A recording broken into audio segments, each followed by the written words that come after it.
Greetings once again from our side. Today we have the pleasure to present back titration. First things first, what is back titration? If we understand the meaning of back titration, I believe approaching the questions that normally follow the table would be quite easy if we understand what it means to back titrate. Many students do have issues with back titration. They feel it's very complicated. So I want to present an easier to understand version of the same, so that should we bring you a more complicated one, you are able to approach it with ease. So back titration simply means we have three reagents that we shall be given. I'm using simpler definitions so that every student is able to understand. In direct titration, for example, we only had two reagents. In redox titration, we will also have only two reagents. But in back titration, we shall give you three reagents. Maybe one could be an acid, for example, with our case today. Another one would be an alkali. And then we give you a third reagent, which can be a metal carbonate, can be a metal oxide, or just a metal. This comes in form of a solid. So what we are doing is, your acid will be in excess to the extent that it undergoes two reactions. One, we shall react the acid with a carbonate, and then we deliberately make the acid molecules to be in excess to the extent that after reacting with the carbonate, some molecules of acid will remain unreacted. Then the unreacted acid is then finally titrated against the alkali. So in simple terms, that is the meaning of back titration. So we give you an analyte which is in excess. It reacts with the first sample and then goes ahead to react with the second sample. The second sample, the reaction takes place during titration. So for our case, we are giving you 2 molar hydrochloric acid labeled Ba10. We are giving you 3 grams of a metal carbonate, X carbonate, and then we give you 0.8 molar sodium hydroxide labeled Ba11. So the moment you see these three, what should come to your mind is back titration. So what we do, we shall first react our carbonate with hydrochloric acid.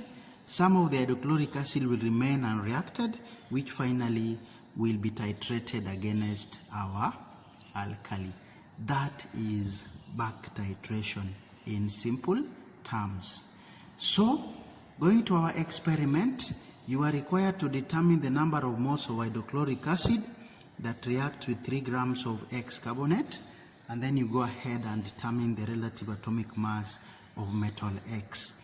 So let's quickly go through the procedure. We were told to measure accurately. We need these figures for our calculation, so please take note. 60 cubic centimeter of 2 molar HCl, and we transfer it into a 250 cubic centimeter beaker. Then after that, we are supposed to transfer all the carbonate provided into the beaker with the acid and stir until everything dissolves. So what we are doing here, we are reacting our carbonate with the excess acid. The acid that will remain, so when the reaction has subsided, label this solution Ba12. So actually, this Ba12 is simply your excess hydrochloric acid that have not reacted with the X carbonate. Then we are now going to use 10 cubic centimeter portions of your resultant solution, which in short is excess HCl. And then we titrate it against the 0.8 molar sodium hydroxide. So because we are presenting a dry practical, we have filled the table having done that simple procedure. So here is our table. We shall give 4 marks as usual, and then the mark on calculate the average volume of sodium hydroxide used. This mark, as I explained earlier, will be marked together with the table. So on how the table is marked, we want to refer you to our earlier video on direct titration. We are going to provide a link in the comment section. If you'd want to have a look at it, please go ahead, because we explained in detail how the table is awarded marks. We do not have to repeat it here again. So I want to move now to the calculations as we explain, or as we explore the meaning of back titration. So the first question, calculate the average volume of sodium hydroxide used. From the table you can see our volumes. As we agreed earlier, this student is supposed to average all the 3. So 12.5 plus 12.6 plus 12.7 over 3, and we get our average volume as 12.6 cubic centimeters. That would score, we agreed, the only marks you can afford to lose is either accuracy or the mark on what we call the final answer. Otherwise, please fill the table quite well, be consistent in number of decimal points, complete all the 9 spaces that are left, and again average only values that fall within the range of plus or minus 0.2. Then the minimum marks we expect you to score here is 3 out of possible 5, as we agreed earlier. So let's proceed to question number 2. And here we were asked, calculate the number of moles of HCl present in 60 cubic centimeter of BA10. So we take you back to what you are provided with. BA10 was a 2 molar HCl solution. So getting number of moles in 60, and we are using first principle approach, which makes these calculations very, very easy. So the answer here becomes so easy to do. 2 molar were present in 1000 cubic centimeters, as we always do. But this time in our titration, or in our reaction with the carbonate, we only picked 60 out of the 2 molar solution. So 60 cubic centimeter would have how many moles? So simple cross multiplication would give you the answer here, and you get 0.12 moles. So before we put in our carbonate, the number of moles of HCl available were 0.12. Please take note. So this number of moles took part in 2 reactions. 1 with the carbonate, and then 2 with the base, the sodium hydroxide, during titration. But the total number of HCl that were available, the total number of moles that were available was 0.12. So we continue. Next question, question 3. Calculate the number of moles of HCl present in 10 cubic centimeter of BA12. If you can remember, BA12 was our resultant solution which had excess HCl. After the 60 cubic centimeter of BA10, after we dropped our carbonate here, the solution we obtained was called BA12.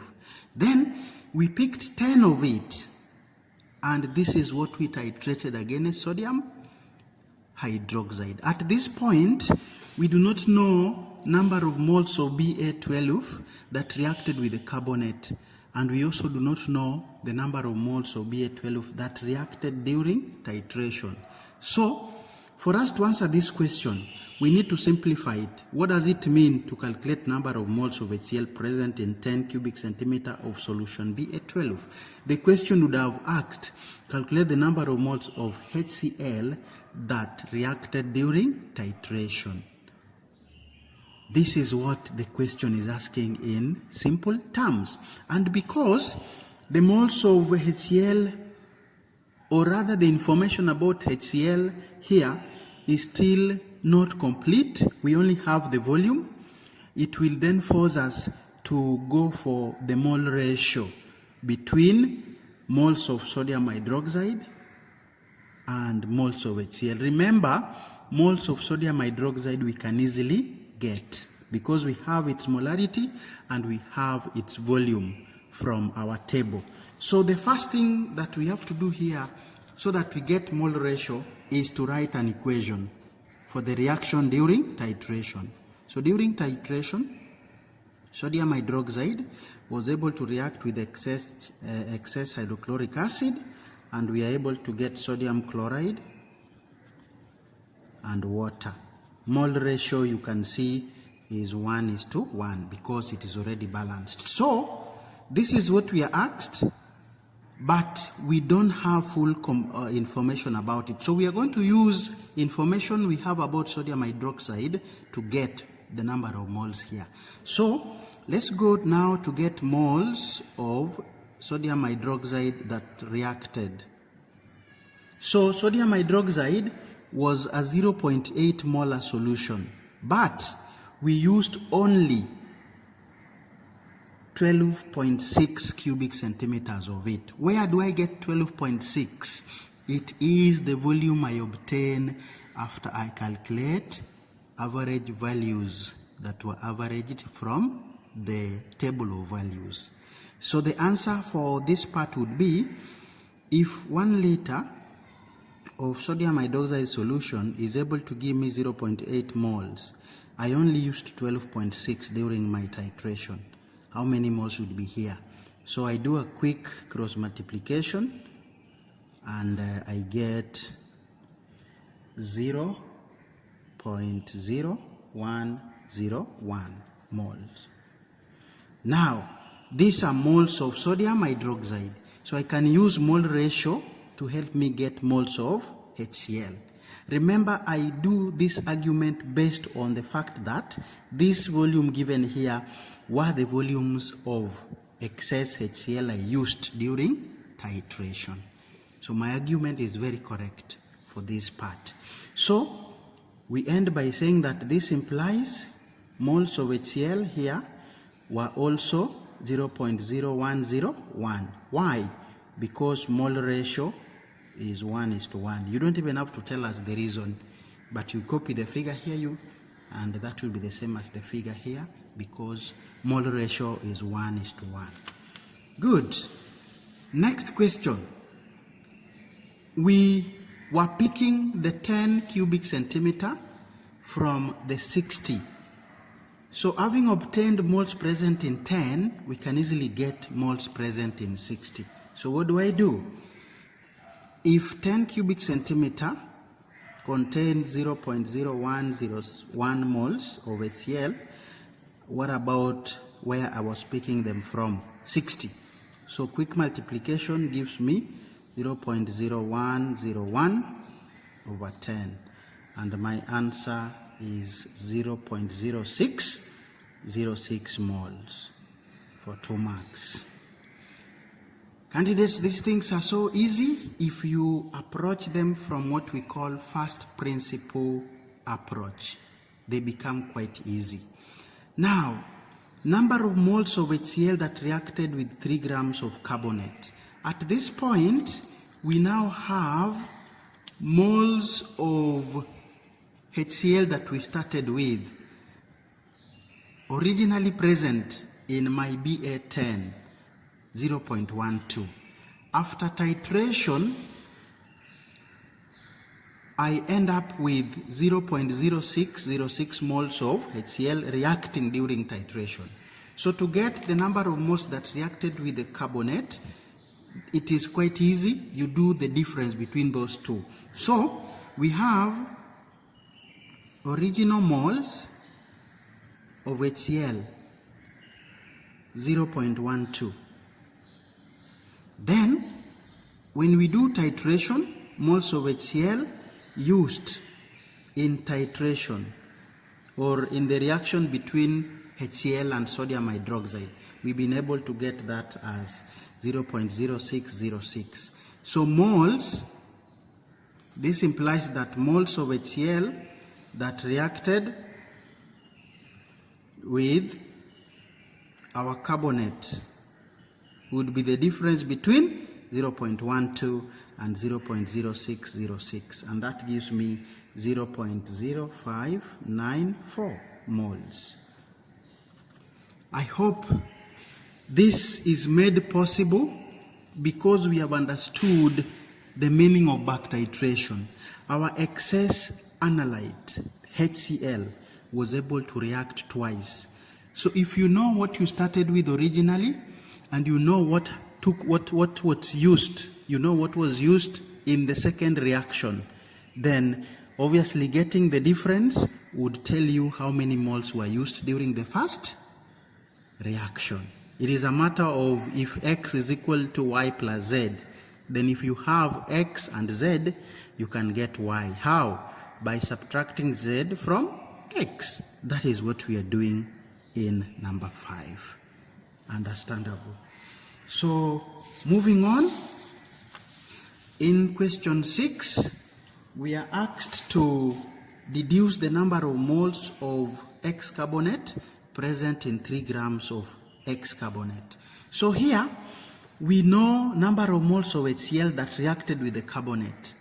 We can go ahead, write an equation for the reaction, use moles of HCl to help us get moles of X carbonate via the mole ratio. So let's go ahead and do so. X carbonate was a solid, and please take note, the way we write X carbonate, valency of X is 2, because valency of carbonate is also 2. So as we write the salt that will be formed here, we shall use X, and X, you need to know its valency from the way its carbonate has been written. So valency of X is 2. So if we react it with hydrochloric acid, we form a salt called X chloride. And because valency of X is 2, it means X chloride will be XCl2. Of course, it's a carbonate, so we shall have carbon dioxide also being produced, and water. So you balance with a 2 on HCl. Mole ratio 1:2. So mole ratio between X carbonate and HCl is 1:2. So we already know moles of HCl from our question 5, sorry. And therefore, for us to get moles of X carbonate, we do moles of hydrochloric acid, which was 0.0594, we divide by 2. Why are we dividing by 2? 2 represented this. What about 1? Because X carbonate is 1 and HCl is 2. So if you do the division, you get 0.0297 moles. These were now the moles of X carbonate that were able to react with the hydrochloric acid. Very simple from first principle approach. Okay, next question. Calculate the relative formula mass of X carbonate. I've always said that this is mass of 1 mole, relative formula mass. So these moles here were 3 grams as given in the question. So if 0.0297 moles is able to give us 3 grams, what about 1 mole? How many grams would you have? So this is 1 times 3 divided by 0.0297, and I get 101. Remember, RFM has no units, so leave it that way. Okay, last question, relative atomic mass of X. So here you write X carbonate and you equate it to the relative formula mass. So we know C is 12 and O is 16. So when we remove these two from X side, we shall have X is equal to 101 minus 1 carbon is 16 plus 3 oxygens is 48. So that gives me 101 minus 60, and my X comes to 41. That is the RAM of X. Well, students, you have seen how easy back titration can be, and this depends with your understanding of what goes on if a back titration experiment has been given to you. I want you to understand that one of the reagents that will be given will be in excess, and therefore it will take part in two reactions. If you know what you started with originally and what is used during titration, you can easily tell the number of moles of that excess reagent that reacted in the first reaction. We wish you the best. Please, with this information, do more on this. If you have issues, kindly share with us in the comment section. Thank you very much. God bless you.